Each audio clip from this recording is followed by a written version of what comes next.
আসসালামু আলাইকুম এভরিওয়ান, আশা করি সবাই ভালো আছেন। আজকে আমি দেখাবো ইউটিউবের কিভাবে প্রোফাইল পিকচার বা কভার ফটো চেঞ্জ করতে হবে।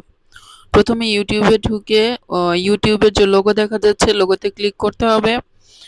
এরপরে ইউটিউবের যে ইন্টারফেসটা দেখতে পাচ্ছেন এর নিচে ডান পাশে একটা লোগো দেখা যাচ্ছে ইউটিউবের, সেখানে ক্লিক করতে হবে এবং এখানে দেখতে পাচ্ছেন যে পেন্সিল আইকনে ক্লিক করতে হবে।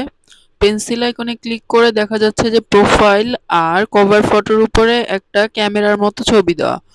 তো কভারের ক্যামেরাতে আমি ক্লিক করলাম, যেহেতু আমি এখন কভার ফটোতে চেঞ্জ করব। এখানে আমি টেক ফটো মানে ছবি তুলেও এখানে আপলোড করতে পারবো, বা আমি এখানে চুজ ফ্রম ইওর গ্যালারি মানে আমি আমার গ্যালারি থেকে আমি যে ছবিটা দিতে চাচ্ছি সেই ছবিটি আমি এখানে আপলোড করে দিলাম। তো ছবিটি বড় দেখাচ্ছে, এখানে এটা আমি ছোট করে নিচ্ছি। তো এইভাবে ছবিটি এমনভাবে রাখবেন যাতে অল ডিভাইসে এটা দেখা যায়, মানে শো করে।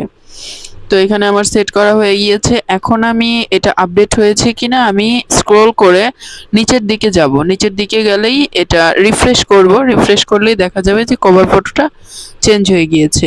এরপরে আমি মেন যে আমার প্রোফাইল ইউটিউবের সেখানে যাব, গিয়ে সেখানেও স্ক্রল করে দেখব যে ইউটিউবের কভার ফটোটি সুন্দরভাবে চেঞ্জ হয়ে গিয়েছে। ধন্যবাদ সবাইকে।